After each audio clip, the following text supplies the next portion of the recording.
So our first talk will be by Rachael Tatman. Rachael is a developer advocate for Rasa, where she helps developers build and deploy conversational AI applications. Rachael has a PhD in linguistics from the University of Washington, where she researched in computational sociolinguistics. And she was also a data scientist at Kaggle, where she's still a Grandmaster today. So Rachael, do you want to get started? Yeah, let me just share my slides when you're ready. Yes, I'll stop sharing. Fantastic. That one. Nope, that one. All right. There we go. All right, move everybody over here so I can actually zoom. Yes, hello. I am going to talk about rules and deep learning and why we use both of them at Rasa. And before I do that, I think it might be helpful to just quickly elaborate a bit on the wonderful introduction that Arthi gave me. So I'm actually from Virginia, so y'all's neck of the woods. I got my BA in English Literature and Linguistics at William and Mary. And then I moved out to Seattle, where I currently am at the University of Washington, not the one in St. Louis, different one. And I got a PhD in linguistics, and computational sociolinguistics was my main focus, looking at how social identity interacts with the ways that you produce and perceive language in computational context and using computational tools. And I also worked in speech stuff, so phonetics from the linguistic side and automatic speech recognition from the signal processing side, and then ethics and fairness, accountability, and transparency in NLP were sort of my main focuses. And then after that, I went to Google, Kaggle, which it seems like there's a lot of data scientists here, so some folks might be familiar with Kaggle. And I'm at Rasa. And before we got started, somebody mentioned, it might have been Jean, I don't remember, I'm so sorry, that they hadn't heard of Rasa before. So we are a company that makes an open source conversational AI framework. And we'll talk a little bit more about some of the components while we go on. And we are an infrastructure layer. So we don't do hosting, we don't, hold your data or own any servers. We produce the tooling and sort of the framework for building conversational AI systems. And because we're an open source company, we always get the question, how do you make money? And the answer is that we have the open source tooling, it's all in Python. And then we also have a free to use, but not open source tool called Rasa X that once you have a working prototype, we recommend that you use for deploying and developing over time. So we espouse a process called conversation-driven development, which is kind of slow human in the loop, where people talk to your assistant. You review those conversations, you annotate where they went wrong, you add them as training data, or you change the labels, or you correct things, you retrain, you redeploy. So CI/CD, but with a data annotation and machine learning component to it. And if you are a company who is happening to look to run a Rasa X server and you need lots of fancy features like, authentication flow and having different people have different levels of permission and all sorts of shiny bells and whistles, then you pay for that, and that's how we make money. So if you are looking to build a conversational AI and would like more information, feel free to reach out. I am around the corner, RCTATMAN on Twitter, and I am very available on Twitter. All right, brief history of NLP. I should preface this by saying I spend a lot of time talking to developers, either who are brand new to NLP and have more of a machine learning background or software engineering background, but not a whole lot of NLP background, or people in the startup space who are coming at things without maybe a lot of academic background. I know somebody mentioned that they were from IBM, so some folks here, this may be review, but just in case it's not. A very brief history of NLP. So NLP did not emerge fully formed when neural networks did. It was a field and research paradigms and methods that existed well before that. So starting in the 50s, a lot of the earlier NLP systems were symbolic and rule-based, and the rules were written by linguists by hand.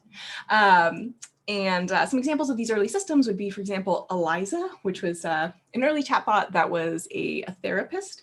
And when you said something to ELIZA, that was parsed and then regurgitated to you as a sentence, as a question using a bunch of hand-built parse trees and stuff. And those very, very early rule-based systems worked really well. You've probably used some of them. And if you've ever done like an automated interaction, like a phone tree where they're like, press 1 if your concern is about automotive insurance, that sort of thing. So they still exist. They work really well for what they're good for. They're not super flexible, and they do require a lot of building stuff by hand. And then in the sort of 1990s to 2000s-ish, these are very approximate dates, statistical methods really became into their fore. And basically what that just means is counting things and then taking those counts of things, usually words, and making them less sparse and then using them to do various things. So a lot of the sort of corpus methods, corpus linguistics methods are still more based around these sort of statistical methods. And then in the 2010s, so when I was in graduate school, we really started to see more neural embeddings, neural methods. So things like neural embeddings, which are now, I think, most people would consider sort of standard for a lot of NLP tasks, recurrent neural networks. When I was in grad school, the hot thing was bidirectional LSTM for the attention. People still work on them. They're not, I should say, specifically in research spaces, they are not the sort of the main thing that people work on anymore. And then in 2017, to sort of current day, there's sort of another wave of the neural methods, which is transformers specifically. So transformers, if you're unfamiliar, like recurrent neural networks, they're a specific family of algorithms for doing machine learning. And basically, instead of a recurrent neural network, you know, popping through your sequence and you look at everything in order, and then you have that sort of, before I look at X, I have to have looked at X minus 1. And before I look at X minus 1, I need to have looked at X minus 2. You get rid of that gate, like that bottleneck, by looking at everything all the time. The downside of that is that there are a lot more parameters you need to learn. The upside of that is that you can parallelize learning those parameters, so it can be faster. So that's where we are now. And a lot of people who have, at least that I talked to, that have come into the field very recently are like, oh, well, transformers are the only thing there are, right? Everybody uses transformers for everything. And this talk, I hope to dissuade you of that belief. Just to be a little bit more explicit about it, rule-based systems are good and they have benefits. So a little bit of a comparison here. Neural methods are really flexible. So the really nice thing about neural methods is that instead of you hand constructing rules, you take some sample of the data and your system learns to extrapolate given that sample. So they're very flexible. They're good at making guesses, handling things they haven't seen before. They're probabilistic, so you can do, you know, rankings and have sort of a more complete idea of what's happening, whereas with a rule, you usually get like one output or the other. And that's fantastic. And that's what makes them really useful. And that's why people use them. And that's why we use them at Rasa. And I'll talk about how we use particularly transformer methods, but also, you know, neural methods in general in our framework. But they're not good for everything. So probably something that most people are familiar with is that they are a little bit unpredictable. So for things like text generation, you may have heard or seen some of the stuff around recent transformer language models. So language models are statistical models, and I'll talk a little bit more about them in particular in the future, but a language model was developed with statistical models, and it's a probabilistic model of, given a token sequence and some, you know, some vocabulary, which token is most likely to come next. And then transformer language models are sort of an extension of that principle. So given the string, what word goes next, or what word goes in the blank. So when I say they're unpredictable, I've actually been using, I don't know if you all heard about this, Tay. So Tay was a chatbot out of Microsoft that used fed user data directly back in during training without any sort of human annotation. And as a result, really quickly after being launched, started saying some really vile things. And unfortunately, I now have a new example from this year where pretty much the same thing happened, unfortunately. So Lee Luda was built by a Korean firm, or a student at a Korean firm, and they are like a web chat service for people that are interested in dating. So sort of like a, I don't know, sort of like a Tindery, Bumble sort of vibe, if those are things that you're familiar with. And pretty much as soon as it was launched, it started saying generating. So you would talk to it and it would generate text back at you. Hate speech, specifically hate speech towards the LGBT community. And then more people did more probing. And it turned out that you could get like people's personal information from the training data that they'd shared during their discussions with the other people on the dating app. And it was a whole big mess. And part of the reason is because things are done probabilistically and usually with some degree of sort of like, sprinkling of additional improbability, with some additional fudging, I guess. You don't know what's going to come out all the time, and that makes them problematic, particularly in a chatbot sense. The other thing is that they require a lot of training data, and transformers in particular. I mentioned that they have more parameters than recurrent neural networks, and the more parameters you have, the more data you need to train those parameters, the more space and time and compute it takes, the more expensive it is. But the data is a real bottleneck. So Rasa is language agnostic. We support a lot of we use Python in our coding, human language agnostic. So the assumption that you're going to have a lot of training data available for any particular assistant is really English-y. So here I have a paper from some of our community members who are working in Vietnamese. They published this last year, and they were looking at several different potential ways of taking words in and turning them into numbers. And the TensorFlow sort of training from start to finish yourself with your own training data, and then the fast text, which we're pre-trained using fast text, which is just a type of embedding, did much better, which much less data than MBERT, which is multilingual BERT, which requires a lot more data for fine tuning because, to simplify it, because it's bigger. And they just did not have the data for their assistant or available in their language. So, and the additional points about transformer language models specifically is that they're really big. So this is a non-logarithmic, so I guess I could have made it logarithmic, but I didn't, chart where the language models are sorted by time. And as you can see, over time, they have gotten much larger. This is number of parameters in millions.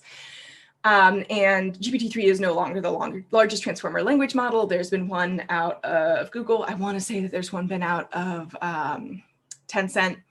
I keep saying that, and I keep remembering having read it, and I can never find the citation when I look for it. But these are getting bigger and bigger and bigger.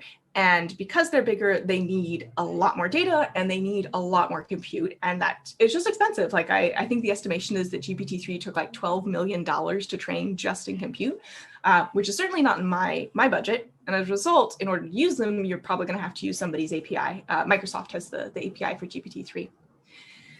And then the thing that keeps me up at night is you can get the training data out of these trained language models.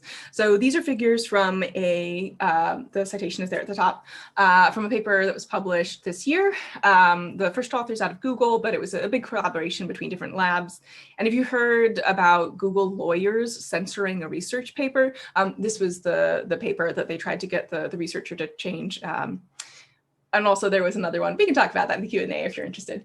But the sort of the green figure in my left is something that the authors redacted because they generated somebody's actual contact information, actual, phone number, fax number, and they checked it and it was correct, right?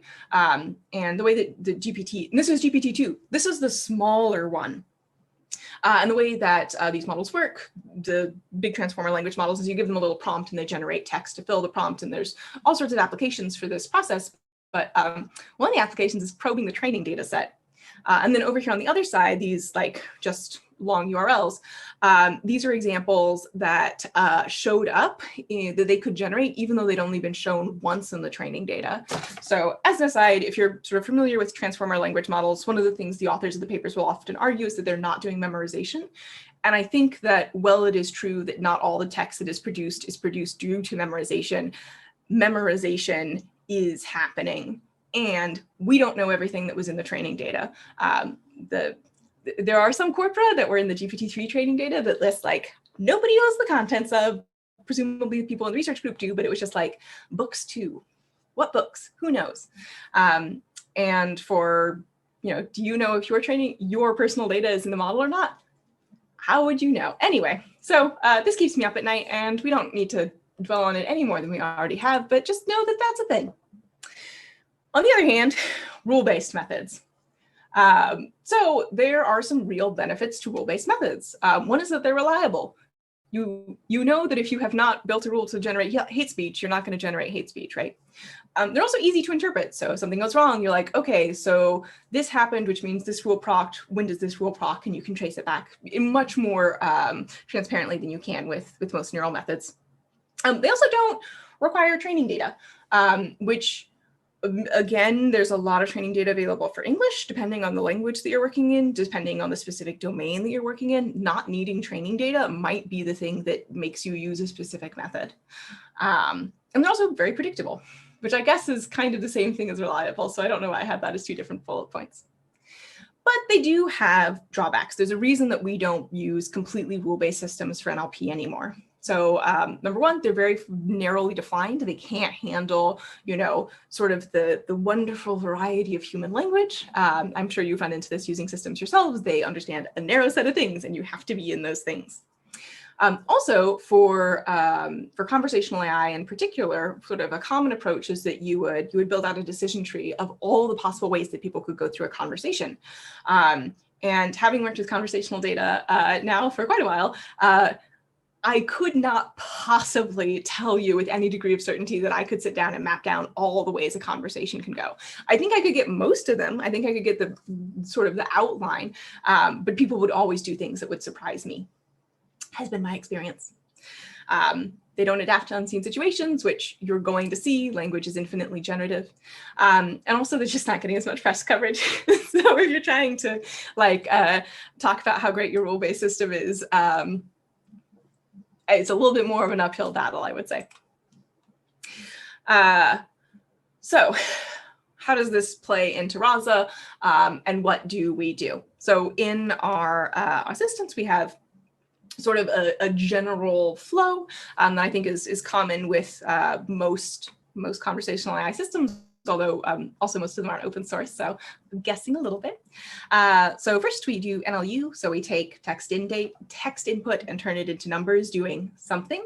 And for us, the numbers are usually a classification into one of the intents that you have predefined. Intents are things that your user might want to do with your system, and you've defined them and added data, and then they're learned. And then dialogue management looks at the NLU and also the history of the conversation and figures out what to do next. So it might respond to the user, it might proctor, it might trigger some code to run, it might make a, an API request. I don't know, it's whatever you want your assistant to do.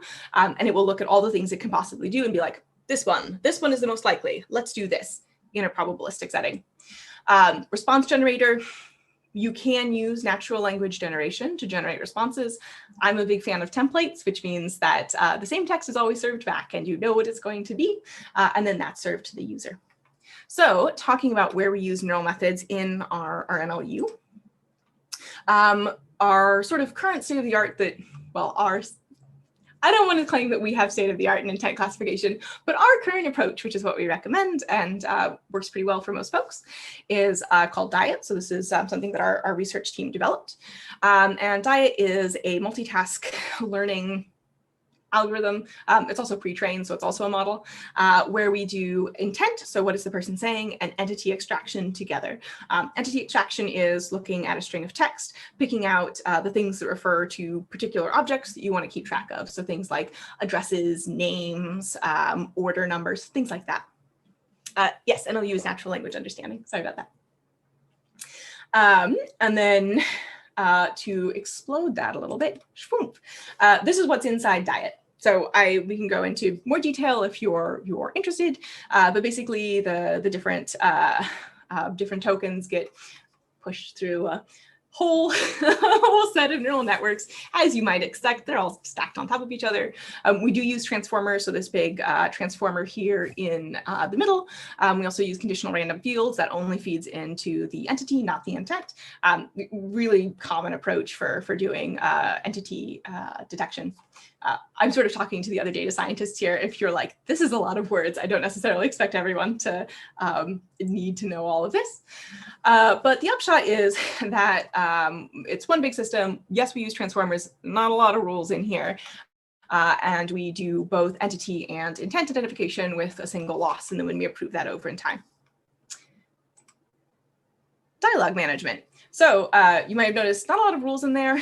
I can talk a little bit about the places where we do use rules. Spoiler alert, it's regular expressions for entities that have a very specific format, but mostly NLU at this point, we don't use a lot of rules. Dialogue management. We have a couple of policies. So the Keras policy is, I wouldn't recommend it necessarily these days, but if you don't have English data and you want to train everything from scratch based on your own corpus, and this is a good one to use. And a policy is just a way of deciding what you're going to say next. And for almost everyone, we recommend ensemble of policies, so different policies. And the way that you would provide data about what happens when in a conversation is using stories, which is just sort of like the pattern of actual conversations that have happened. And they can be, things that users have said and that you've added as training data. So you would want a memoization policy. So if I have seen this pattern of things before, keep following that pattern of things. No need to make up what you're going to do if you have an example of what should happen. And then one of these machine learning based policies. So the TED policy is our new fancy policy. It's not that new, it's a couple months old at this point. And it uses transformers, which are particularly good for this type of thing because a transformer can pay attention anywhere along a sequence. And if that sequence is turns and people are referring back to different turns at different points in time, rather than always referring back to the most recent turn, which is what happens in conversations. Of course, you go into digression, you're like, oh, as I was saying, transformers are really good at handling that. And that is what we use them for. But we also have rule-based policies. And we actually, over the course of developing this open source tool and getting a lot of pull requests and, adding things that our corporate customers wanted and also that the community members needed, we found that we had a lot of different things that were rules, basically. And as of our most recent major version update, Rasa 2, we just stuck them all in a whole set of rule policies so that you can have fine-grained control over specific things that your assistant does.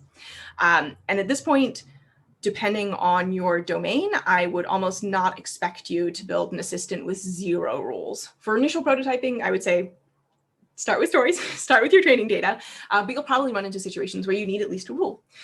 So an example for this would be if you are building like a fun, bartender recommendation for some sort of alcoholic drink assistant. The first rule is that you should ask somebody if they're 21, and if they say no, or over 21, and if they say no, immediately end the conversation because you cannot market alcohol to folks under 21.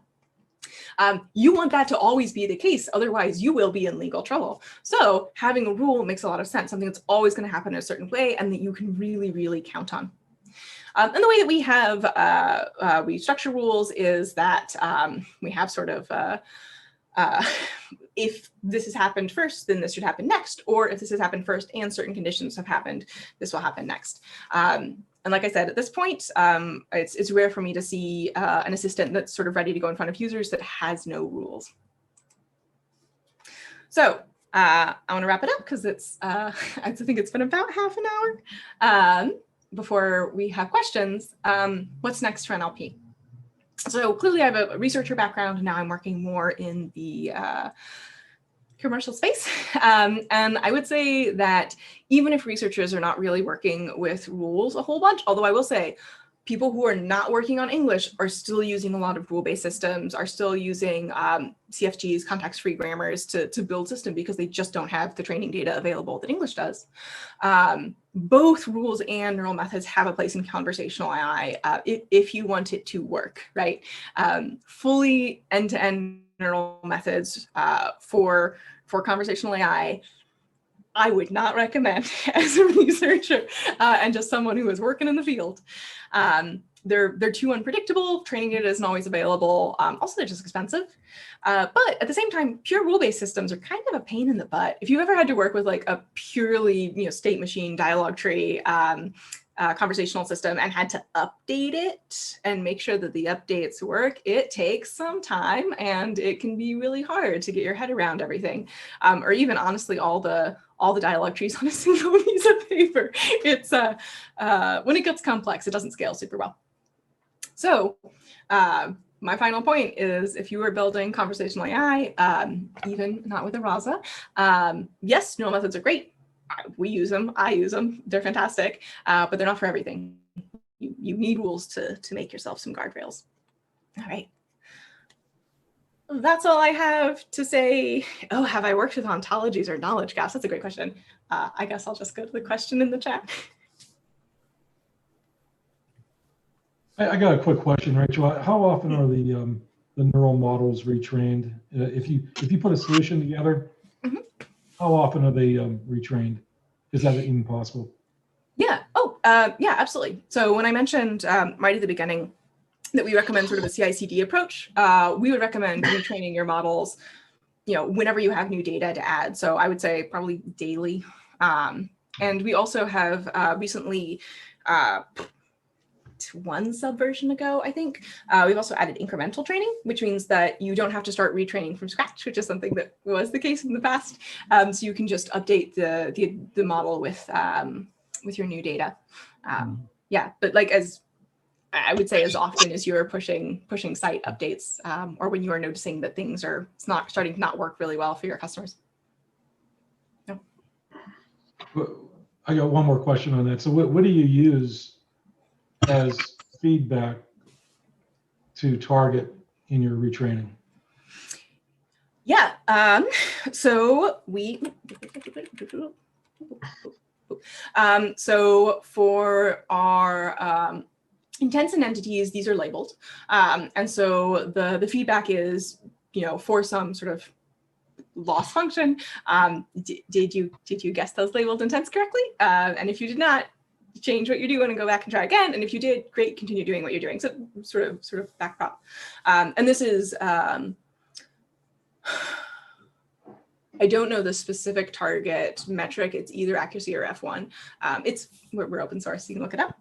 And then for our dialogue policies, you have the training data is conversations, right? So if this happens and this happens and this happens and this happens and this happens, and back and forth between the assistant, or other actions that you want to trigger. So you can have your assistant, trigger any code that you want it to, and then send it back to the Rasa server endpoint. And it is, how well did you do on that thing, right? Did you get partway through the conversation and then the assistant tried to do something different? Well, go back and try again. Or it keeps doing the right thing. Okay, good job. Keep doing what you're doing. So it's different things for the dialogue policy and the NLU. Rachel, could you back up about 2 slides? If my memory serves, that's one. One more? One more. Actually, it's probably before that. But you talked about in one of your slides that if you've done things and you see a particular pattern, keep doing that pattern. Yeah. And in conversations, what I was interested in was preventing people from getting into the how do I tell you differently that you're misunderstanding me, or I need to talk to a human being, or I have some bias against chatbots or whatnot. How do you build into, or do your customers build into the conversational process an out? Yeah, that's a great question. So just to sort of I will get to the questions in the chat. I see y'all. So to sort of clarify what I'm saying here, what I meant is if the loss function is going in the direction you want it to do, you want it to go, continue to update your. I'm trying to like explain my way around backprop without actually talking about backpropagation. So you. I think there's a couple answers there. So one is by adding data and improving the accuracy of your NLU, the assistant will be able to understand, the intent that the user has, even though it's expressed in a wide variety of different ways. So that's step one, is add more data or change the way that your intents are written. And that's in the early prototyping stages, that's usually the problem. From more of a design standpoint, how do you avoid people getting like really frustrated and stuck in their assistant?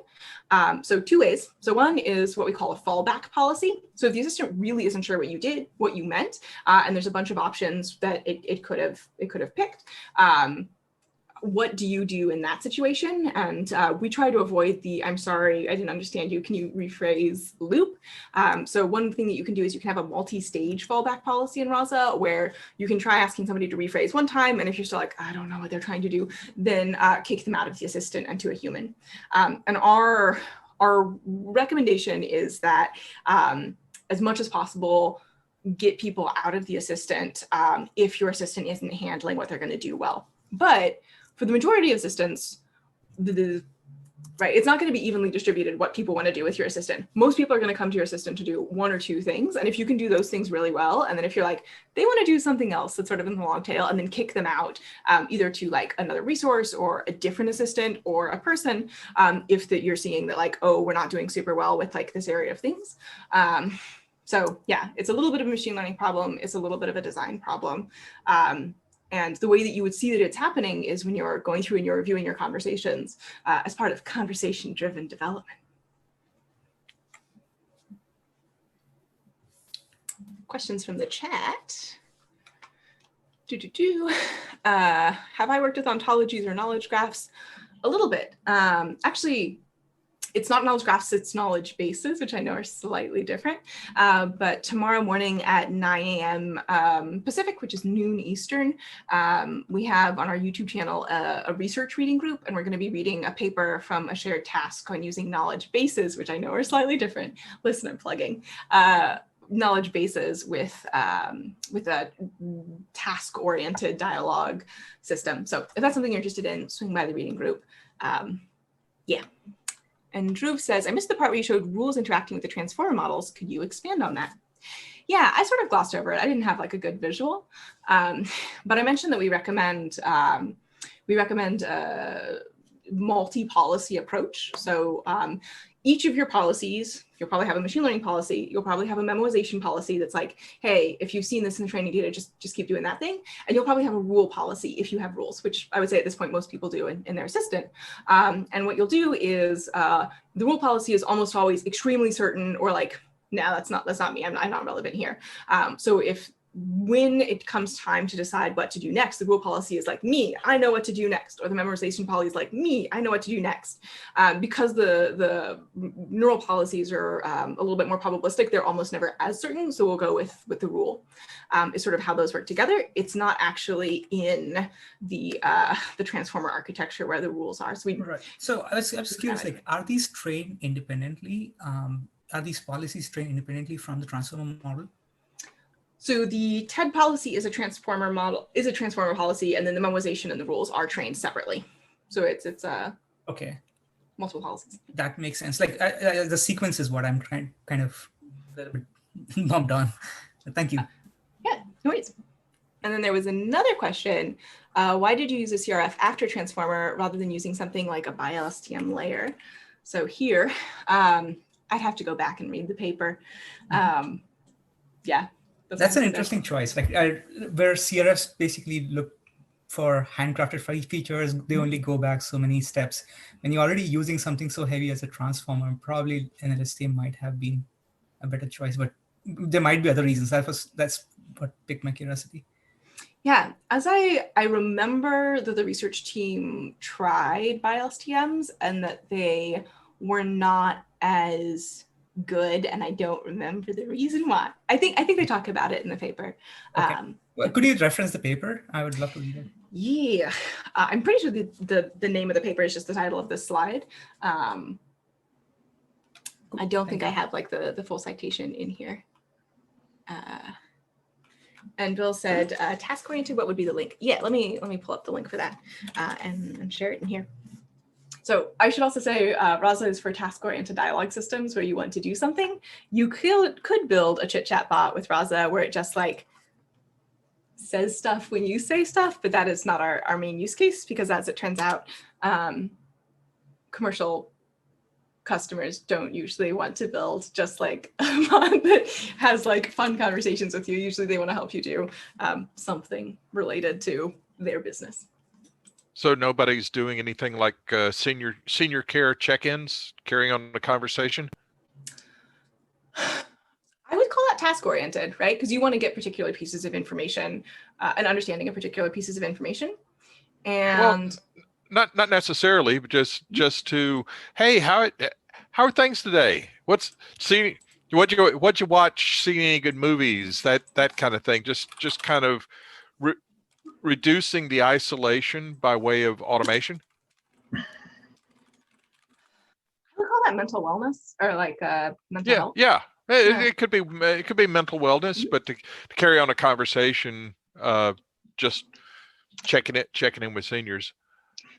Rachel, I was going to say I would look at the clinical NLP workshop. Not my area. So and I'm thinking for seniors that don't have children or whose children don't check in with them, that this might be an interesting alternative other than Siri or I posted a quote from Vincent, your colleague at Rasa. I missed that. 2 for loops and if statement can beat a neural network easily if you have a great heuristic round. So it depends. It was something that was like, wow, true. If you already have a leg up on but if you have a knowledge of the system, the network, whatever, you can actually use that pre-knowledge, that intrinsic knowledge of what's going on to greatly enhance the processing. And Vincent did that in a presentation that I watched, and it was good enough that I posted it in a different Facebook group here locally. I went, oh, that can be rather profound. You don't have to rely just on machine learning and recurrent neural nets and GANs, etc. Your NLP, you can get a leg up on system performance if you know how things are or should be processed. I would say much easier with dialogue policies than the NLU part, for sure. But yes, rules are great. They can be very, very helpful. Any other questions? I can ask a question if I may. Yes. Hey, my name is Tolga. I'm a data scientist at GlaxoSmithKline. I mostly do NLP, information extraction, things like that. So I'm wondering, can you give a couple of examples of the use cases and specific domain that you are deploying these conversational AI platforms or applications? And I'm asking this because I know that most of the NLP models are highly dependent on the domain of the training data or also the tasks. For example, while we are analyzing HCP transcripts, we observed that most of the transformer models, even though if you fine tune it a little bit, they can still fail. So this looks pretty complicated. I'm wondering, how do you manage to apply this on different domains, and what kind of use cases you have been exposed to so far? Yeah, it's a great question. So I would say the use cases that people use Rasa for are also a little bit due to the way we do business. So mostly the people who come to us are people who absolutely need control over their data. So we talk to a lot of banking people. We talk to a lot of, I'm just coming up, coming up with a lot of examples of clients we have where that is not actually the main thing, is that they need control over their data. T-Mobile has several Rasa bots in production. A lot of companies will run them internally. So like to request time off or do other internal tasks that tend to take up a lot of time. Grocery stores, just for frequently asked questions, and people are like, what are your COVID things that you're doing? That sort of thing. I see. I don't remember off the top of my head who I can talk about publicly with names or not. Yeah, it's really wide domain. And so we definitely do like a warm start with a pre-trained model, but also it's, you know, updated with and fine-tuned with user data. So it tends to work pretty well, again, for English. For other languages where we don't have quite as large of a pre-trained model, people do need to generate a little bit more data or have. So you do get some fine-tuning data from your customer or client, ideally. Yeah. We provide the framework. We don't build bots. Right. Got you. Okay. The intents specifically would be domain oriented too, right? Like how do you handle intents that are not even seen yet? I'm curious about that as well. Oh, people provide their own intents. So okay. the process of building a Rasa assistant is you provide the intents, you provide the conversations, you provide the training data for the intents, and then you train it. I see. Okay. Yeah. Which I realize that a lot of other people in the space, like if you want to use Alexa, you use the intents that Alexa has, and we are being open source a little bit more flexible.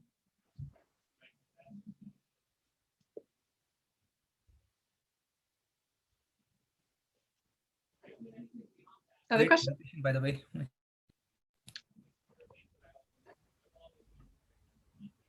All right, I will give you all your screen back as soon as I find the right thing. So I've got several monitors now. I have to find the right one.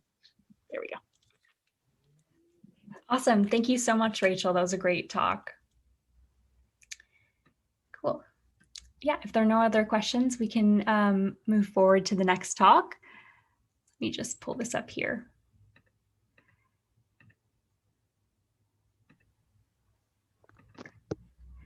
Okay, here we go.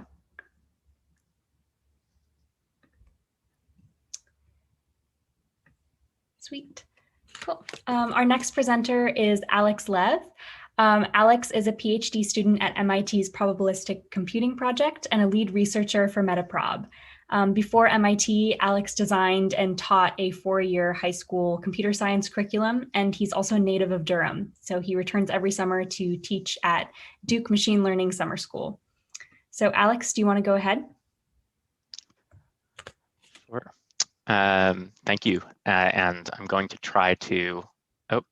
I'm getting an error for screen sharing.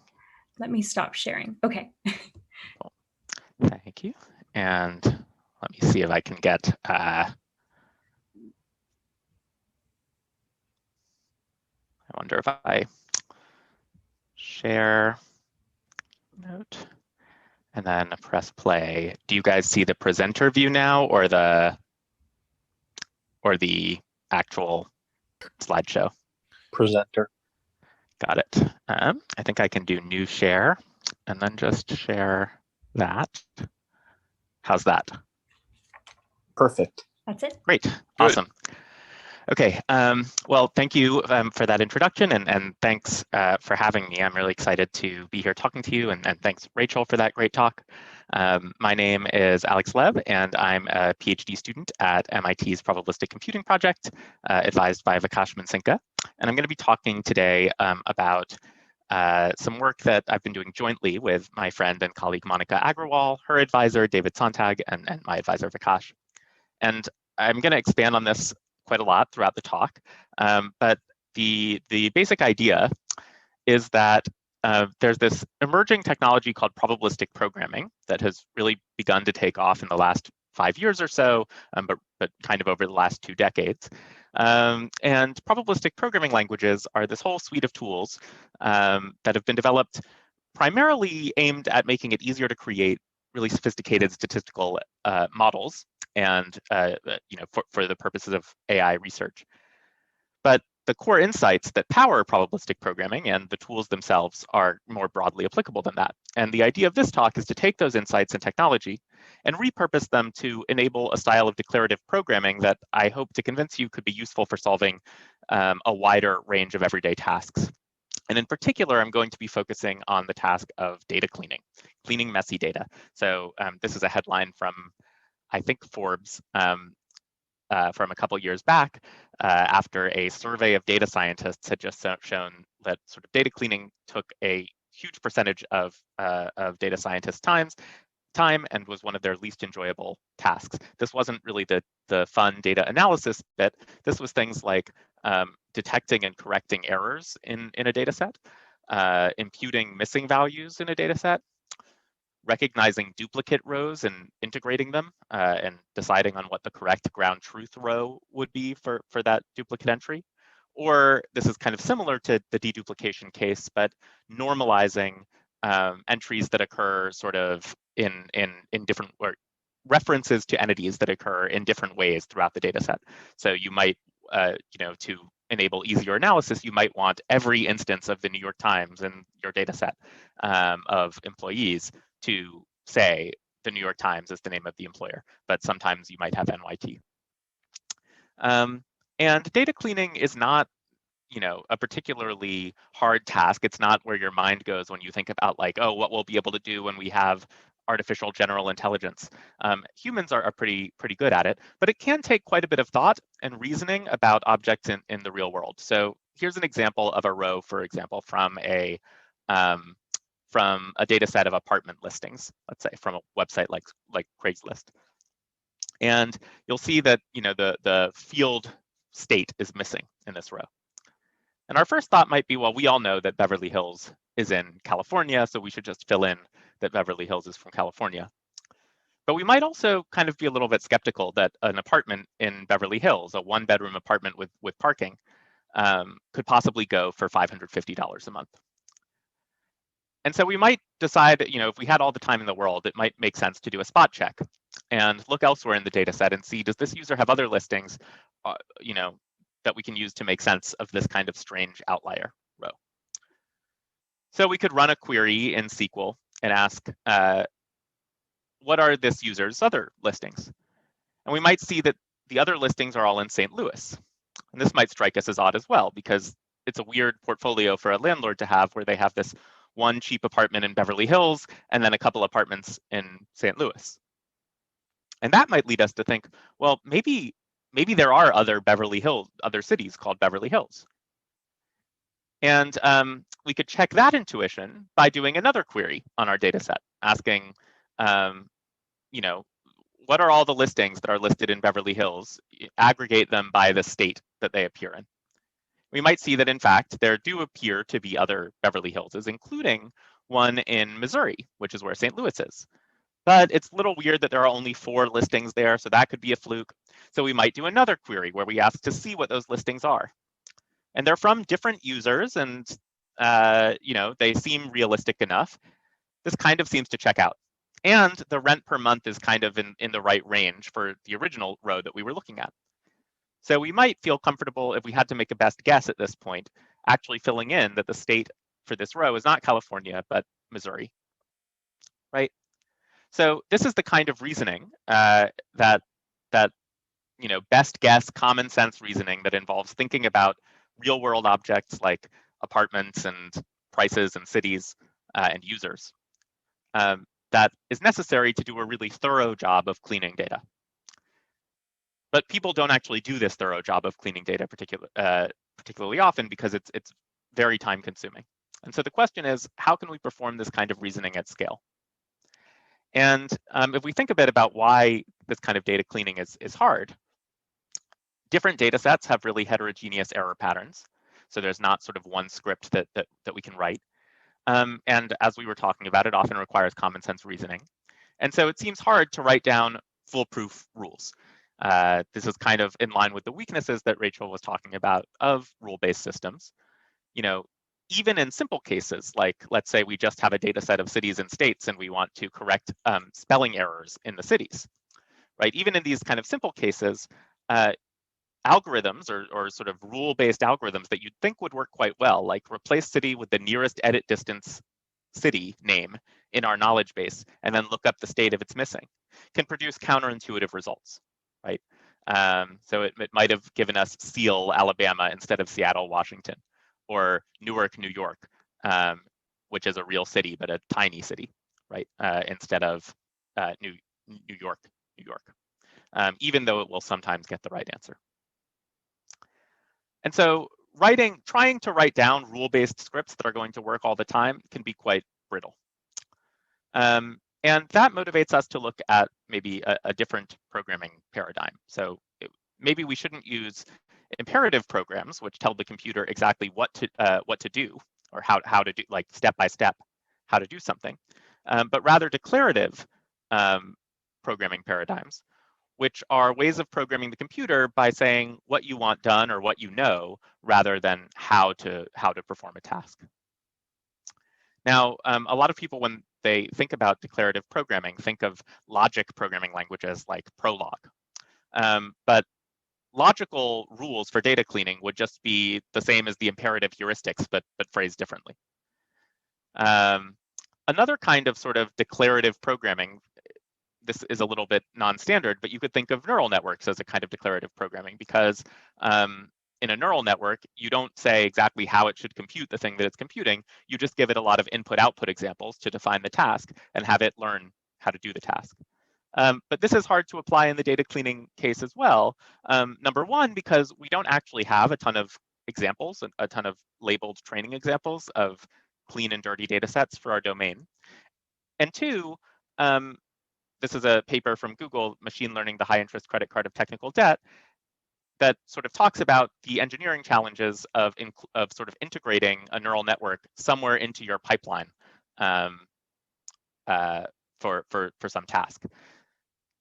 It can give you gains at the beginning, but it can also be hard to understand and maintain as the needs of your application change. For example, if you start getting different kinds of data in, if a new column is added to your data set, what do you need to do? Do you need to retrain the neural network? Do you need to reevaluate how well it works? Do you need to do a new architecture search?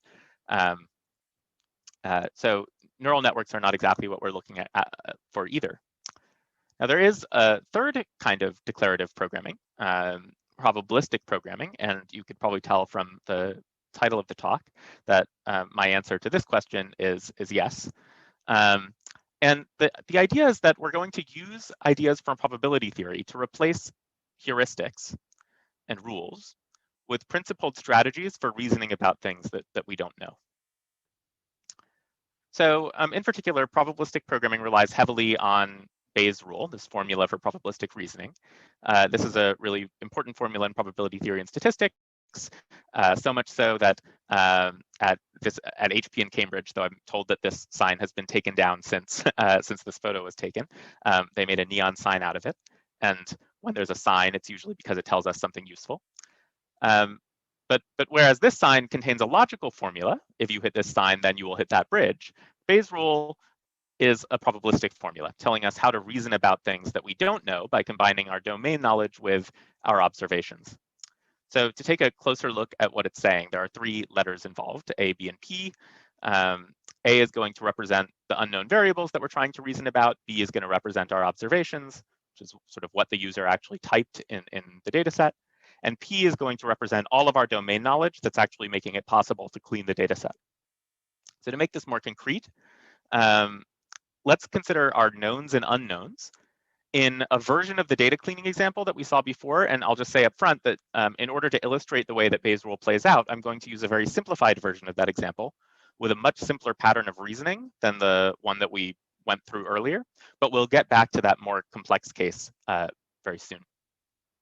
Okay, so if we're trying to clean this row, what are our knowns and unknowns? On the surface, it looks like we have two knowns, the city and the rent, and one unknown, the state, right? But the city has a typo in it. And so we really don't want to assume that we know the city.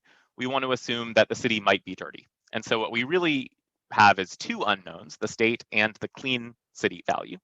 And we know the observed city value, which might be dirty, and the rent. And for this simplified example, we're going to assume that the rent is correct, but we can look, we could add the rent as another unknown if we wanted to, the true rent as another unknown.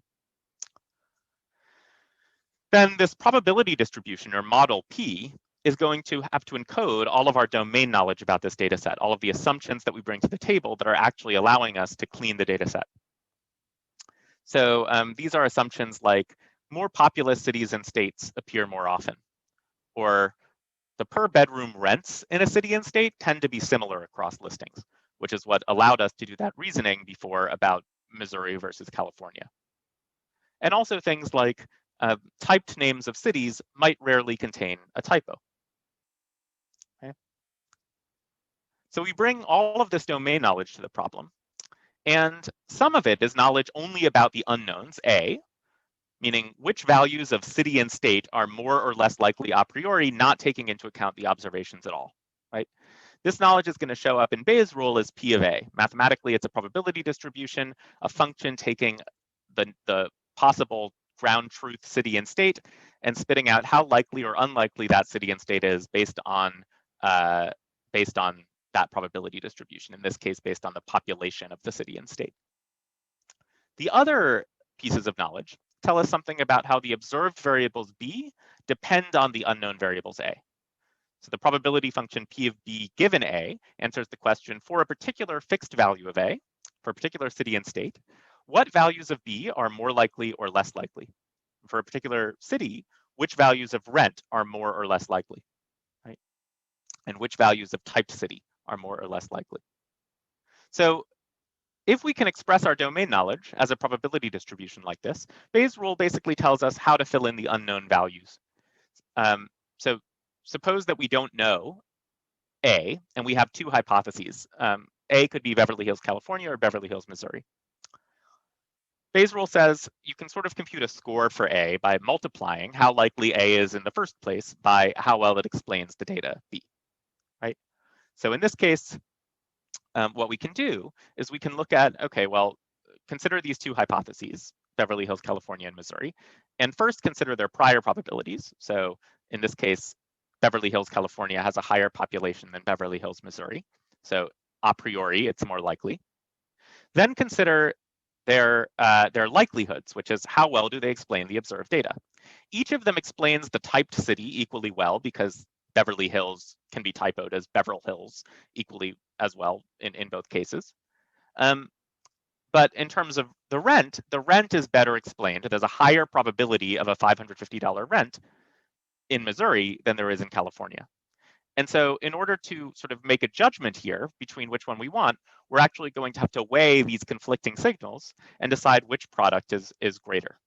And if we actually were to assign numbers to these, we might be able to decide that the rent outweighs the population difference, and we want to go with Missouri here, right? So this idea that cleaning dirty data can be looked at as inference in a generative model like this, or applications of Bayes' rule given probability distributions over clean and dirty data, was made formal recently in a paper by Christopher Rasa and colleagues. But it's one thing to sort of notice this mathematically, and it's another thing to actually code it up in a general way. So what we're going to look at today is an approach to creating a general purpose tool where users are going to be able to write scripts encoding their domain knowledge P, and then feed in a messy data set, and then have the cleaning happen automatically. So have the inference of A given B happen automatically. Or in other words, we want to replace heuristic imperative scripts that do things like search for nearest edit distance cities and replace them with declarative probabilistic ones declaring the uncertain assumptions that a user is bringing to a problem. We want the script to say things like more populated cities appear more often. And if we can pull this off, there's good reason to believe that it's the right way to think about problems like data cleaning, because this is the kind of information that humans communicate to each other when we want help performing data cleaning tasks. So this is a slide from the Department of Energy that they use to train people to clean energy data. And if you look at it, it's not a bunch of rules like if you see a number above a certain threshold, change it in this way. Instead, it tells you you might see inconsistent units of measure. We want this quantity reported in 1,000,000 cubic feet, but sometimes you're going to see it at thousands of square feet instead. So a human reading this doesn't have to be told a procedure, just what they should assume to be true, right? And then if they see a square footage that seems 1,000 times too big, they'll know what to do. And I realize I meant to say 1,000,000 cubic feet versus therms, or thousands of square feet versus total square feet. Now the challenge here is that we need to come up with a flexible way for users to encode their domain knowledge and an efficient way to do cleaning given that domain knowledge. And this is where probabilistic programming is going to sort of come to the rescue. So remember, we're trying to encode scripts like this, but using a programming language and not English in order to encode this sort of knowledge. Now, we've already seen how these different kinds of knowledge can be thought of as helping to specify prior distributions or likelihoods. And the main insight we're borrowing from probabilistic programming is this. If we write a program that randomly generates cities and states, for example, that program implicitly specifies a distribution over cities and states. To figure out the probability of a city and state, we just look at how likely that program is to generate that city and state as its output. Okay? So every possible random generator of cities and states is actually specifying a probability distribution over cities and states. And similarly, if we write the rest of the program to, based on city and state, generate a random typed city and a random rent, we've specified a distribution induced by a particular city and state over the typed city and rent. That means that we can encode our assumptions about our data set by writing fake data generators that respect those assumptions, right? So if we want to encode that more populated cities appear more often, we're going to randomly sample cities according to their population. If we want to encode that rents depend on the city, we're going to randomly generate rents based on a city. If we want to encode that city names might contain typos, we want to randomly add typos to a city name. So putting these elements together, we have pseudocode for a fake row generator. Now, in an earlier version of pclean from a little over a year ago, the idea was that you take this pseudocode and turn it into an actual program in a domain-specific language that we had implemented. And then you could ask pclean to clean the table automatically. It would interpret your program as specifying a probability distribution, and then use Bayes' rule to clean each row of data.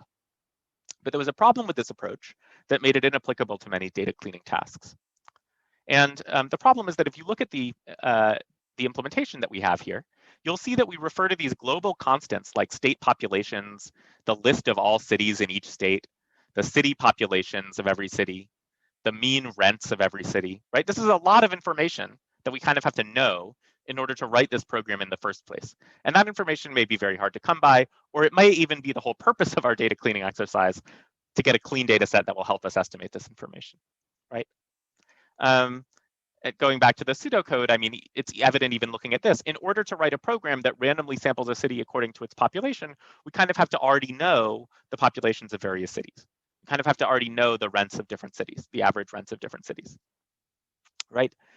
Now, how do we get around this? Well, if you remember the example from the beginning, it seems like a resourceful human can still clean the data set even without encyclopedic knowledge of all of these statistics, right? Why is that? Well, if you remember back to our example, the hypothetical data cleaning reasoning process we described involved querying the rest of the data set in order to cross-check the relevant statistics.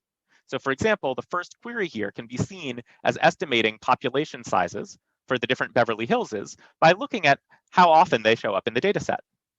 So this is another way of using the information that cities appear proportionally to their populations, is to say, oh, well, if that's the case, then I should be able to look at how often these cities occur in the rest of the data in order to estimate the populations, right? Similarly, this second query is kind of partly designed to sort of cross-check that the rent of $550 per month is reasonable for Beverly Hills, Missouri, right? So the question is, how do we capture this sort of resourceful reasoning by cross-checking the rest of the data set using Bayes' rule? And the key insight is about how we decide what our knowns and unknowns are. Before, our knowns and unknowns were scoped just to a single row of data. right? We had 2 knowns and 2 unknowns here, and it was all about this single row of data. And you can think of our domain knowledge in this case is a probability distribution over A and B. It's kind of a way of evaluating how consistent a particular explanation is of a single row, right? To evaluate whether a single row, whether an explanation of a single row or a clean value for a certain row is good, we can sort of check it against our domain knowledge. The city field will likely be a high population city. The rent will be in line with typical rents from the city. And the problem with this procedure is that it required us to know what high population cities were and what typical rents from the city were. So the idea is that instead of evaluating the plausibility of individual rows in isolation, which requires us to know off the top of our heads these parameters, we should evaluate the plausibility of the whole data set. Meaning, we should assume that our unknown variables are not just the unknown variables of a certain row, but the unknown variables of the whole data set. What cities even exist? What are the true names and states of every city? What is the population of every city? What is the typical rent in every city? Which apartments exist and where are they located and with what rents, right? And then which apartment does every row refer to? This is like a much bigger class of unknown variables. And the observed variables are now every observed cell of our data set. But given a complete explanation of the data set, our domain knowledge can tell us how to evaluate whether that complete explanation makes sense. Is it the case that apartments are more common in more populated cities? Well, we can check that against the complete data set. Is it the case that the rent of an apartment is near the average rent of the city it's in? That can be checked against the complete data set. What this looks like in terms of our sort of fake row generator is that instead of writing a fake row generator, the user is going to write a fake data set generator. So a fake process for generating an entire data set that exhibits the sort of patterns that we expect to see in the real data set. So it might look something like this. We're going to begin by randomly generating a set of fake cities, each with a random name, a state that it's in, an average rent, and a population. Then we're going to randomly generate a set of fake apartments. Each one is going to exist in some city, chosen according to the city populations. And each one is going to have a rent, which is going to be randomly sampled, but near the city's average rent, which we already generated.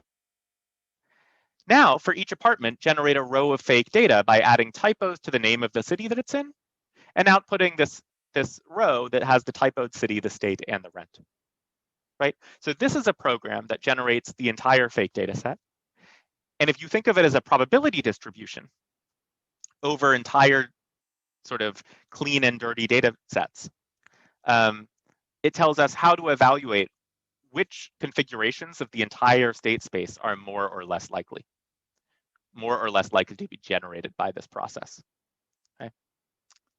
So what does this actually look like in code? We have this domain-specific language for defining generative processes like this. So let me walk through line by line what this program is doing. So the first thing that you do when you're writing a pclean script is that you declare a couple classes. These classes represent the kinds of objects that are going to underlie the data. In our case, we have cities and apartments. And the way to read this code so far in terms of a generative process is, we're telling pclean that the generative process is to generate a random number of cities and a random number of apartments. pclean is also going to assume that every object should be associated with some popularity parameter. So before we talked about cities having populations, pclean just has built in that every object that it generates, it's also going to generate an associated popularity. Or you can think of it as there's a sort of default probability distribution over all cities, and there's a default probability distribution over all apartments. The next thing that we can do is add reference slots. So here we're saying that the apartment class has a reference slot called location, which references a city. So apartments have a sort of attribute called location that is city valued, which is where the apartment is located. They're kind of like foreign keys in a relational database. They associate objects of one class with objects of another. From a generative process point of view, when you write down this line of code, what it's telling pclean is that the generative process says, for each apartment, choose a city as its location based on the city's popularity. The rest of the code inside of these latent class definitions is going to be attributes, attribute definitions. Attributes are properties of objects, like the name of a city, the average rent of the city, the state that the city is in, right? The typed name of an apartment.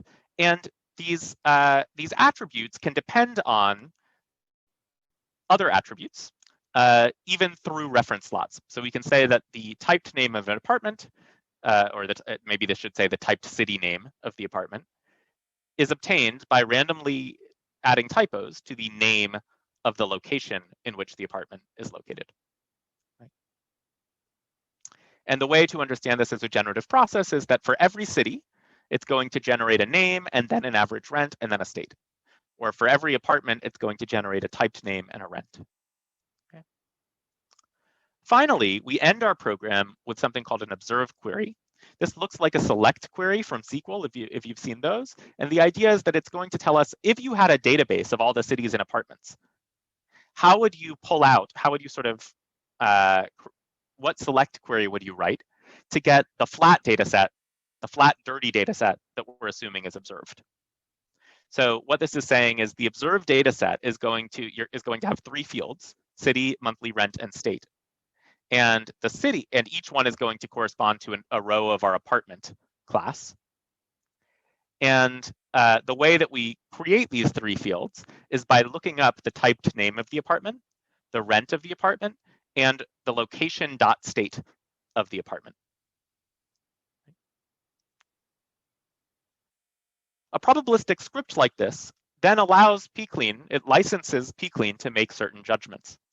So if pclean sees a data set that has a lot of entries from New York and one apartment that says it's from New Pork, but the prices are all kind of up there in the $3,000 range, you can imagine there being sort of different hypothesized explanations of the data, that there's a populous city called New York with high rents and New Pork is a typo, or an alternative explanation that there are 2 cities, New York and New Pork, each with high rents, but only one apartment in the whole data set is listed in New Pork. Or that there's a populous city, New Pork, with high rents, and New York is a typo that's occurred 3 times. And we can evaluate what the probability of any of these explanations is under this program and decide that the highest probability explanation is the first one, right? Because it doesn't involve coincidences like, it's much more likely for New Pork to be a typo because that requires only just having this typo line of code change 1 letter in this name than it is for the whole slew of things to happen, which are that the random string that was generated just happened to be extremely close to New York, happened to be New Pork, and there was only one apartment in the whole data set of apartments that referred to New Pork. Right. So having this program licenses certain judgments. And what I find really cool about probabilistic programming is that by writing different scripts, you'd express knowledge to the computer that licenses various different kinds of judgment. So let me just give a couple examples of this expressiveness beyond the apartment listings example. So in this first example, suppose we're dealing with a data set of flight arrival times scraped from different sources, and you want to integrate all of these together to get sort of a best guess ground truth arrival time. We can say that we're going to model the data sources as a latent class that have a name and a reliability, which is sampled from a beta distribution, which is a distribution on the interval 0, 1. So this is like a probability of correctness, sort of, for that data source. We can then say there are objects, which are flights. Sorry, this code was written to be more general than the flight example, so it's more abstract than it needs to be. There are objects which have attributes, for example, the arrival time. And then each data record has a data source and an object. And the observed attribute for that row of data is going to be obtained by potentially swapping the object attribute with one of the other possible values for that field, where the error probability is 1 minus the source's reliability. And then we're going to observe the source's name, the observed attribute, and we could have included the flight name as another sort of object attribute that's observed, the flight ID, in our flat data set. And this is going to basically license judgments that are about, well, do I trust air tracker or flight aware? Based on the other inferences I've made, how often has flight aware been correct versus how often has air tracker been correct? Right, it's going to license that kind of reasoning about sources of different reliability strengths. It's also going to license reasoning about, if I have a lot of rows that claim the same thing about a particular flight, then that's probably the right answer for that flight. And the reason it licenses that reasoning is because this maybe swap decision is made independently for every record. So if a lot of records have had a chance to potentially swap away from the true value, and all of them have ended up with the same value, it's more likely that that's just the true value than it is that that's the that's a fake value that happened to have been chosen independently by all of the different records. A very different kind of reasoning is licensed by this script, which says we have a data set of trips that are recorded in different countries. And we're going to model for each country its name, but also how likely it is that a user in that country reports their trip length in miles instead of kilometers. Then each trip is going to have a country that it was taken in. It's going to have a coin flip based on the country's miles prevalence for whether it's going to report in miles or not. And it's going to generate the distance differently based on whether it's reporting in miles or kilometers. This is going to license reasoning both about, it's going to allow us to infer for each row what units the distance is in, but it's also going to license reasoning about that is going to help us sort of fill in the missing country in this row here, because we're going to be able to look at 73 and ask, is that closer to the average trip distance in miles or in kilometers? And if it's in miles, we might choose USA as the preferred location here. Okay, so going back to the apartments example, let's say we have a program and a full dirty data set of apartment listings. pclean can automate thousands and thousands of these judgments in order to infer a database of latent objects. So you can think of this as a relational database with one class per table, or one table per class in the program, containing all the unique cities and apartments underlying the dirty data set. And this clean relational database can then be used to reconstruct a clean version of the original data set. In this example, the database only has 2 tables, city and apartment. But in general, we might have a lot more. For example, in our largest scale experiment using pclean, we applied it to this Medicare data set of 2.2 million physicians. And in this case, we used a pclean script that defined 5 latent classes. So the latent database has 5 tables. And we can see that from the 2 million rows of the data set, pclean found 379,000 medical practices, 1.1 million physicians, around 400 medical schools over here, and around 15,000 cities. Right? And just to give a sense of sort of what cleaning looks like in a real world example, in this experiment, pclean changed 8,245 cells and imputed about 1.5 million cells. And we went and manually verified these 8,000 cells that it changed and found that around 96% of them were correct repairs. Some of those were correct normalization, so a city that appeared spelled multiple different ways that pclean sort of normalized to be spelled a single way. We also looked at, we couldn't verify all 1.5 million of the imputations, but we verified that 90% of a random sample of 100 of them were correct. And qualitatively, the kinds of judgments that it made in this data set, just to give a sense of that, if you look at, for example, this row of data where we're missing the degree for this doctor, Kelly Ryan. A human might ask, what degrees are awarded by this school typically? And we might find that DO is the most common, but MD is a non-trivial share. And then we might ask, well, the specialty is family medicine. What proportion of DOs versus of MDs typically practice family medicine? And a higher proportion of DOs than MDs practice family medicine. And so we might decide to fill it in as DO, and that's what pclean does. And we were able to find on LinkedIn that Kelly Ryan is, in fact, have a DO degree. A maybe weirder example is, here are a few rows from the physician's data set, and you'll notice that there's an Abington, Maryland in a couple of them, but there's also an Abingdon, Maryland, which seems a little weird. You might wonder, are there really two different cities, Abington and Abingdon, in Maryland? You could look at how often they each occur in the data set, and you'll actually find Abington occurs in Maryland 152 times, and Abingdon only occurs 42 times.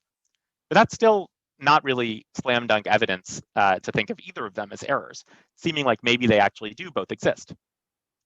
But if you look at the data dictionary for the physician compare data set, it tells you that the way they get the address, the city and state, is that they look at the practice's location, the practice's reported billing address, and they repeat that for every affiliated professional at the practice.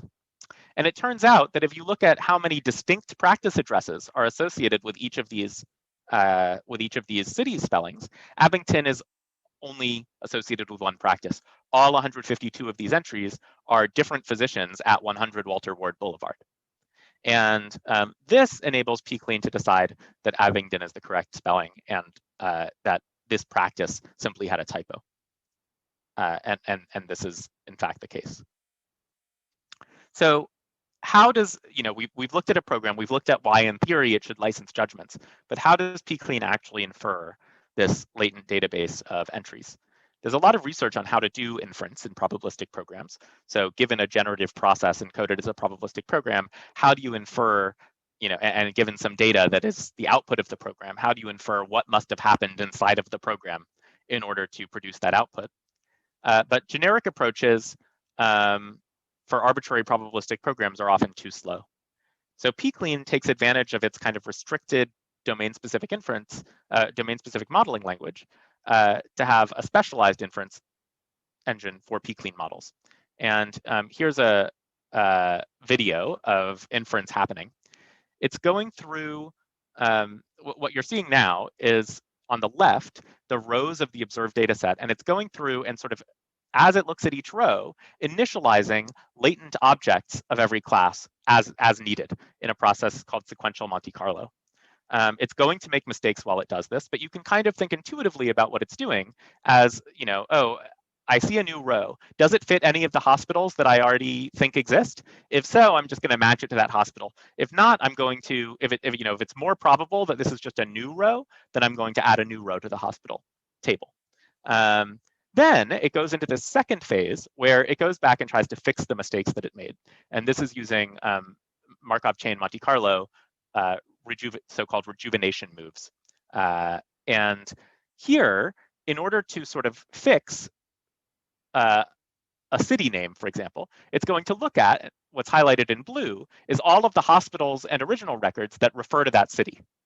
And so it's sort of, this is kind of similar to the process that we imagined a human doing of going to do a particular sort of SQL query to cross-check its work. And you'll see that a lot of the improvement in accuracy happens during this cross-checking phase. And then it does, you can iterate this process over and over again, but the gains level off after a bit. And so we've looked at sort of, if you try to use generic probabilistic programming techniques, you don't really get above single-digit accuracy, whereas variants of pClean's algorithm can converge with different speeds to a pretty high accuracy. Overall, it's fast enough and accurate enough on these benchmarks. And I should say, you can't really talk about how accurate pClean is because it's not a fully automated system. It's about the program that you write. So really what this table is showing is that it's possible to write programs. In our case, all of them are sort of under 50 lines of pClean code that are able to clean these benchmark data sets from the data cleaning literature pretty accurately with reasonable runtime. One of the things that, one of the comments we've gotten about pClean before is that, this seems kind of cool, but I wouldn't want to trust it to clean my data. Some of the decisions that I was talking about making in this talk may seem pretty risky decisions to you. They might seem like things that you might not want to just blindly add. So another cool thing is that since pClean is embedded into this probabilistic framework, we can actually get a sense of how confident it is in each of the judgments that it makes. And we can threshold the changes that we make based on how confident it is in that change. So what this red curve on the left is showing is For different settings of that threshold, like I want to be 90% confident or 80% confident before I make a change, for different settings of that threshold, what recall and precision do we achieve? Where recall is what percentage of the actual errors are actually caught by this algorithm and fixed correctly. And precision is what percentage of the changes that are made are actually correct. So if you want really high precision, you can set a high threshold at the cost of having lower recall. And by setting different thresholds, you can kind of span this red curve, trading off precision for recall.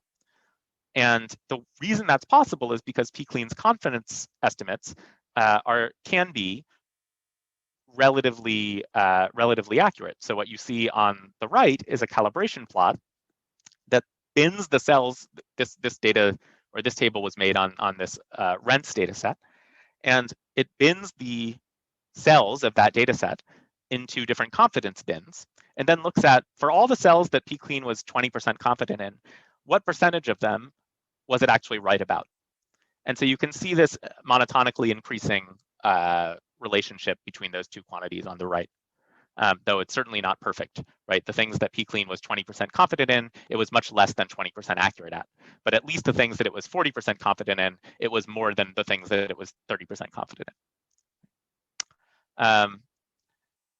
Zooming out a little bit at the end, data cleaning, I think, is an exciting use case for this probabilistic programming technology. But probabilistic scripting in general, I hope, can have broader applications. So a sort of cartoonish depiction of the main idea is that instead of writing heuristic imperative scripts to try to accomplish these common sense tasks, you can write a probabilistic declarative script that just says, that sort of encodes your uncertain knowledge.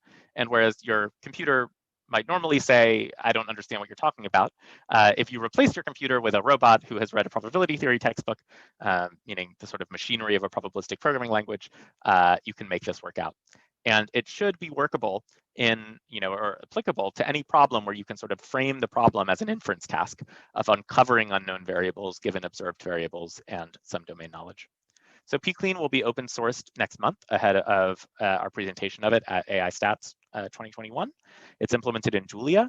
And if you're interested in sort of more general purpose probabilistic programming languages, you can also check out Gen, which is also sort of based in our lab. Once pClean is open sourced, we'd love help making it scale to more real world use cases by building a less brittle, more extensive library of primitives for modeling different scenarios and data types, and also for implementing some extensions to the inference algorithm that we have in mind that will help make it more robust. So I want to thank the members of the Probabilistic Computing Project, and also really thank all of you for sticking around on a Wednesday night. And I'm excited to take questions and chat. Thank you.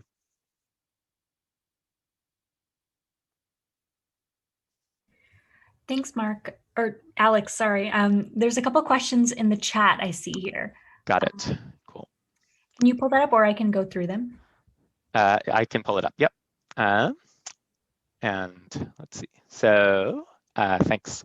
Yeah, so Matt's question, how robust are pClean analyses to choices of initial popularity, for example, the prior density function? So certainly pClean depends on the domain knowledge that's encoded in the pClean program. And it is definitely possible to write programs that yield bad accuracy on data cleaning tasks. This particular question of popularity is interesting because, as I mentioned, the current version of pClean kind of assigns these popularities automatically. That's not something that the user controls. And for people who are familiar with Bayesian nonparametrics, what's happening there is that there is something called a Pitman-Yor process, or a two-parameter Chinese restaurant process that's controlling that. And this process has two parameters that control sort of how spread out or concentrated those popularity distributions are. And pClean does inference per class on those parameters as well. So it tries to learn from the data itself what the right hyperparameters are for those popularities.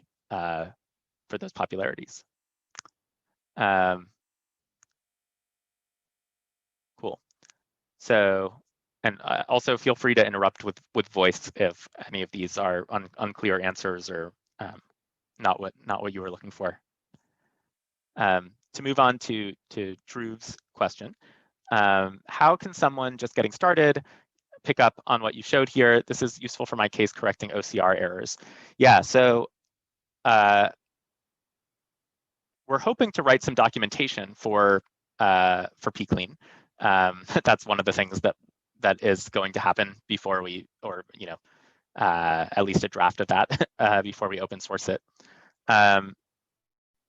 And one of the things we're really curious about is once, we've worked with partners at nonprofits to help them clean data, but it's been a very kind of intensive process of us talking to them and iterating on pclean scripts and sometimes adding new primitive distributions to pclean in order to better model the scenarios that they have.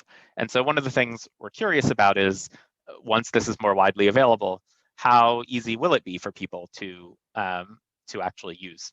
And so I think it's a great question, and I'm not sure what the right answer is, but hopefully it's something where we'll have communication on we often are on the Julia Slack or on the GitHub, and try to figure out what a good set of tutorial material would be and how to make the thing more usable.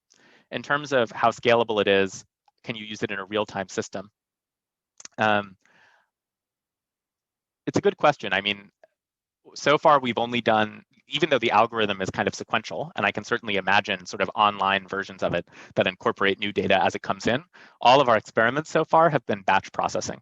So, and depending on the number of rows you have, that batch processing can be relatively fast, on the order of seconds, or it can take up to hours for that 2 million row example that we looked at. And it also depends, the performance, time performance also depends on the details of your program, how interconnected it makes all of the decisions. So I realize a lot of my answers here are kind of, I'm not sure, but they're really interesting questions. For Mark's question, yeah, I think data linking is one of the major potential application areas. You say assigning multiple rows as the same person. So remember that one of the outputs of pclean is this latent database of entities, of deduplicated entities. And you get, for every row of data that you have, which entities it's referring to. And so, even though the task of data linking is not produce a clean reconstructed data set, you can still pull out of pclean this inferred latent database of attributes for each person and reference pointers from the actual observed rows of data back to this. So I'm hopeful that data linking is a sort of in-domain application for pclean. What is the biggest technical hurdle to getting a generic method to work? When I have a database but little domain knowledge or coding time, there is a great impetus to have something that just works. Yeah, this is a great question.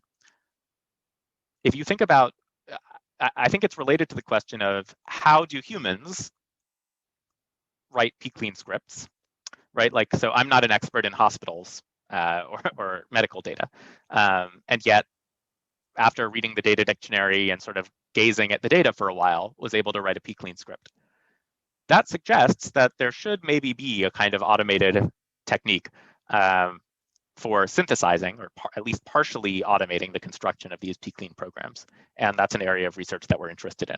Other members of our lab have worked on a project called BaseDB in the past, which does automatic probabilistic program synthesis for tabular data. The probabilistic programs are not as complex as pclean probabilistic programs, but it's possible that some of those ideas could be used for sort of trying to get something that's more like something that just works. Yeah, so the question is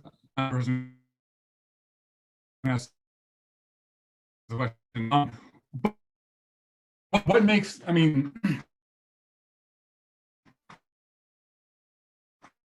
currently, you pull something, you just feed your database and it kind of graphs, even close, right? So Yep. why is that such a hard problem, do you think? Because you have, I mean, you have a million rows, right? You can learn these distributions. Yeah, well, I think a really interesting example is the Abington example from the talk, right? Where there are more Abington Marylands in the data set than Abingdon Marylands. So when we talk about learning the distribution, like the question is, there are lots of, you have a million rows, and what you really need to learn is like the perfect joint generative model of all of this data, right? Which is and it's just, even when you have really big data, there's something that I forget who was saying this. I think it might have been, or maybe it's just a commonly said thing. Someone must have said it first, and I don't know the attribution, but that a lot of companies that have really big data actually have a lot of really, have many, many, many small datas, right? Where without the right inductive biases, it's really hard to learn that huge joint distribution, because for all you know, every row could be following its own new joint distribution. So you have to make certain assumptions to even make a million rows feel like big data. You could make an assumption that every row is independent, but that assumption is generally wrong in real world data sets. And I don't know if this is answering the question well, but there just like isn't enough information in a million rows necessarily to learn the data distribution unless you make assumptions about the data distribution and how it factors, like what's shared, essentially, what parameters are shared across what parts of the data set. And that's kind of what a pclean program is encoding. Sure. I mean, I just feel like here's one simple assumption. Your data is mostly right. And that kind of independently, that assumption sort of better be correct, or else you're in trouble, right? So I'm just going to assume my data is 90% right. And then, most of the, conditional probabilities and the factorization that you would infer from that should be right. But well, I guess I think your short answer is that it's just too hard, or I realize that's not a very appealing answer, but I think if you think about how do I learn a conditional probability, right? Like P of A given B. Well, I can learn a conditional. Are you treating A and B as the attributes of this data table? Because if you are, then you're kind of making an assumption that P of A given B is constant across all of these rows. In other words, these rows are all independent samples from some per row data generating process. If that's the case, you have a pretty good chance of learning this conditional distribution from the data, because the data is mostly correct, like you were saying, right? Sure. But it's often the case that you don't have IID samples, that they are tied together by certain shared parameters. And the structure of those shared parameters are not the same as the parameters that you're learning in your conditional probability model. I agree. Sure. And for like simpletons like me, right? In the real world, what I've seen is there's always some data you can curate. And if you can learn from the curated data and expand on uncurated data, that would be amazing. As long as your distributions don't change between the samples. That's how I think I would be using this approach in the real world. But maybe that's incorrect or correct. Like, Alex, let me know. Yeah, no, I mean, I think it's, automated, if you look at people who do like kind of pure machine learning, there's a lot of thought that goes into, like if you look at neural networks, for example, weight sharing, right? So encoding things like translation invariance into the structure of a convolutional neural net.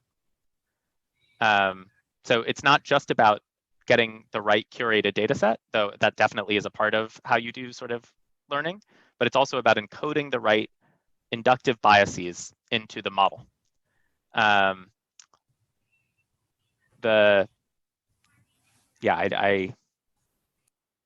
Like in this data set of physicians, you can learn a conditional probability that says, if this is the practice address, this is the city, right? If this is the practice addresses, I wonder if I can bring up the figure again.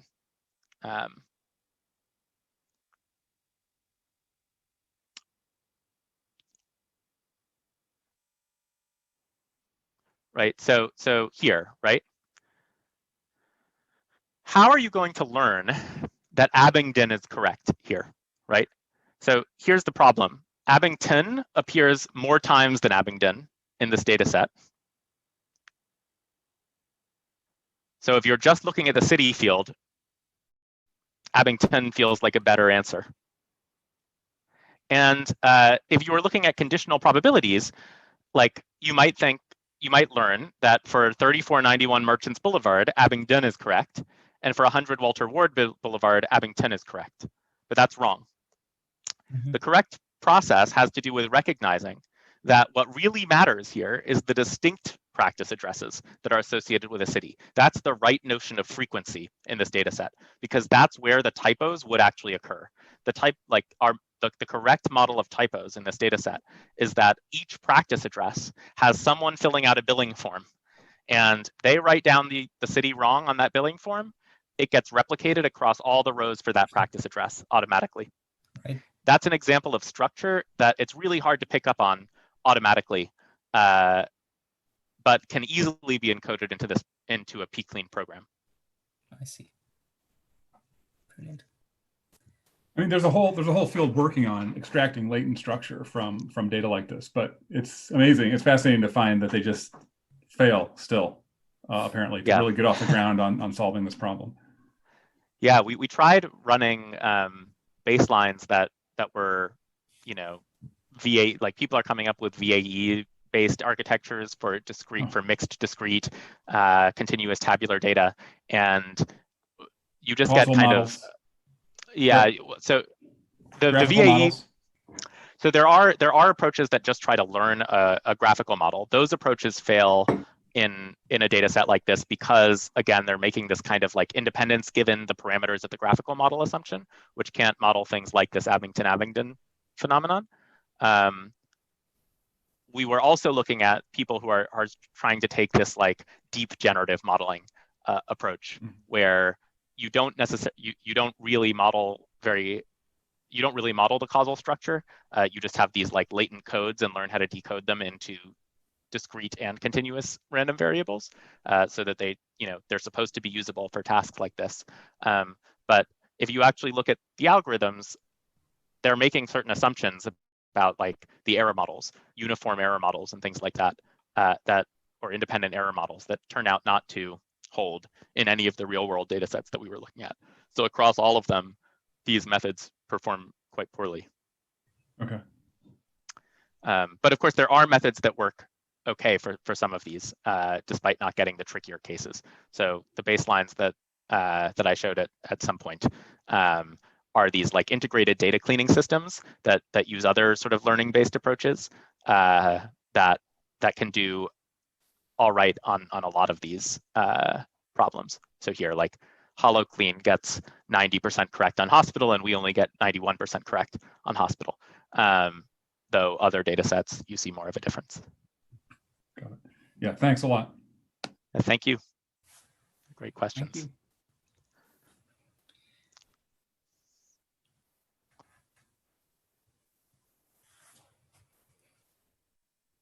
Cool. I didn't see if there were, can we increase performance and precision by cleaning and parsing it? Yeah, so there's definitely a lot of pre-processing stuff that you can do, for example, to make problems amenable to pclean that would otherwise be hard to apply to pclean. So the more of that you're willing to do, the better results you can engineer, like splitting email addresses into the username and the domain, or things like that.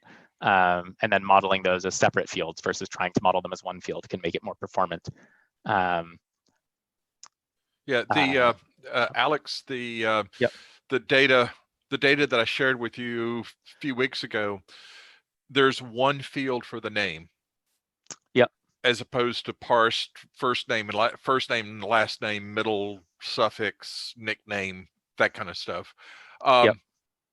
The address fields are problematic because not only are they dirty and non-uniform, but sometimes people encode or type both a post office box and a street address into into an address field. And what I'm thinking of a gold standard, we have the voter registration database, and 94% of the campaign contributions come from within the state. Individual campaign contributions come from within the state. So I was looking to try to match up, use the names and addresses from the state registration, voter registration, but I can't do that without cleaning up the state voter registration table, which is huge, as well as the data that we've got coming in, and including parsing and separating out. Oh, this is a post office box. So this is a street address, and this is a first name, last name, nickname, title. That right. Kind of, yep. Yeah. I mean, this is a great kind of challenge problem to put pClean to the test. So I would not make any promises that it would be an easy, like a particularly easy or fast success story. Right? Yeah, I will get the link. I'll also get the links from you by way of email. Yep. You were looking for some help testing things out. I'll get those links and post them into the meetup. Yeah, please do. Yep. That's great. Thank you. And it looks like there's a last question about how do I estimate the work required to develop pClean for a new project? In my experience, as someone who was very familiar with the internals of pClean, it often took like,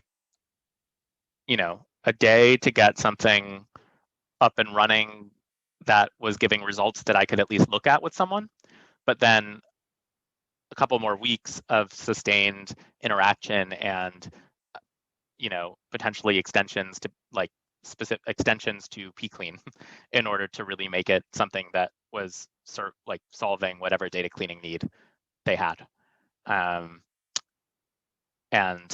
I don't know how long it would take, unless your use case falls into sort of the set that so what's an example extension? Those like functions that we were looking at, like random string and typos, and right, those are all sort of built-in distributions that have certain capabilities in the back end of pClean. And so we might have needed a better string model for a particular type of data that the person had, or something like that.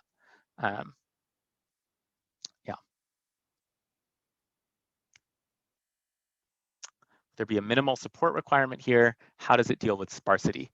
Do you mean like in terms of missingness in the data, or something else? Yes. So let's say there are categorical variables and some of them are not even represented in the data. Especially like if you're working with OCR, that's not possible. Two data points could be very different from each other. So. Sorry, when you say 2 data points could be very different, do you mean? So let's say we're talking about cities, right? Like we have cities from one region, and in the training set, and completely new cities come up, and you're trying to clean up. Yeah. So there's no distinction. It's a little weird. There's no distinction right now in pClean between a training or test data set, because everything is batch right now. And so, if a city is only observed once in the entire batch data set, it's not going to be able to know that it's mistyped, right? Unless you have a good language model for the names of cities that's able to catch the typo. What I mean by good language model there is like that random string function. If you wrote a custom random city name function that respected the sort of like character frequencies of whatever language the city is in, maybe that will help catch certain errors. But in general, you need to have some example of the clean version in order to correctly clean it. You don't need a ton of examples though, and they don't need to have occurred in the past or like in some training set, because it's continually integrating all the new examples. Thank you. Yeah, thanks. thanks for the great questions. And it's also great to be at a Durham event, even virtually. Awesome. Thanks, Alex, and thanks everyone for asking questions. Yeah, let me share my screen again and we can move on to the lightning talks. Thanks. Thanks. Okay, cool. So yeah, now it's time for lightning talk. So if anyone has anything to share, 5 to 10 minutes or less for any data science topic or any format, please, request in the chat. I think Mark Hutchinson, you wanted to kick things off. Sure. Let me see if I can share my screen. Oh, okay. Let me try again. A little quick with the share my screen. Okay. Can you see my slide? Mm-hmm. Yeah, that's good. Okay. Oh, it's 8 o'clock. Hey, it's easy to keep track of. Hello, everybody. I'm one of the organizers, Mark Hutchinson. Welcome. Thank you for joining us this the second one of second meeting of 2021. Hope everybody is safe. Thanks, Alex. Thanks, Rachel, for doing the presentations today. I want to make an announcement, which is we've brought on board 2 people into the organizing committee. Our host tonight and going forward, Arthi Janaki Raman. I got it. Yeah, got it. And Dhruv Sakali. I put out a call because we had Alice was unable to continue as a host and organizer, and it was just me and Jean, and I thought, well, we need some more people. One of the things, in addition to hosting or organizing, one of the things that we do is recruit. For instance, Alex, I saw give a presentation at ClojureConf.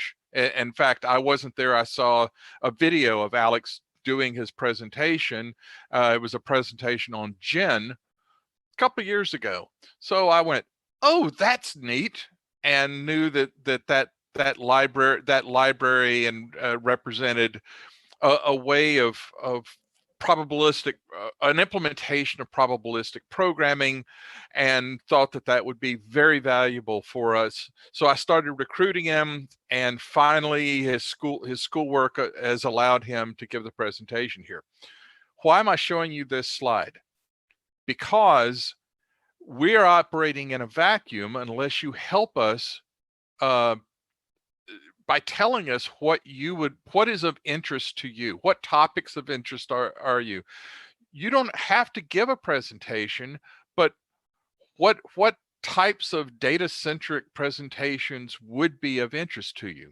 And if you know of somebody, put them in touch with us, or put us in touch with them. All of us, me, Dhruv, Jean, and Arthi, you can contact through Meetup, and we're on the organizer list. If you send a message to the organizer team, we should all get a copy of it, and we will work with you in trying to find a presenter, or get in touch with and schedule the presenter that you would like to hear or see. This is our group. This is the group not of the organizers, but of all of the members of PyData Triangle. And as such, we would like to work together with all of the members. We, the organizer team, would like to work with everybody to present things that are relevant to you, or useful to you, or just of interest to you. And that's what I would like to say, and I'm going to stop sharing. And I did it all in 3 minutes. Hey, I got in well in under time.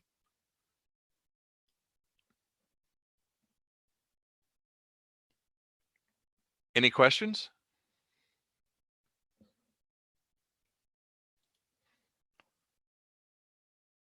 Hello? I guess there are Hello? no questions. Well said, Mark. Okay. Hey, Jim, did you still want to talk to the group? Jim French? Yeah, no, I ended up not, I was on a call for 2 hours, so I wasn't prepared to. I'll try it another time. Okay, cool. Thanks. Cool. Yeah, anyone else want to give a lightning talk today? Next time then. Cool. Next time, a technical talk from me. Great. Okay. Well, thanks everyone for coming to the March PyData conference. Jean or Mark, do you want to have any closing thoughts? Everybody have a good night. Thanks for sticking another Zoom into your busy schedule for the day at the end of the day. Thanks. Bye-bye. Bye-bye. Bye. Bye.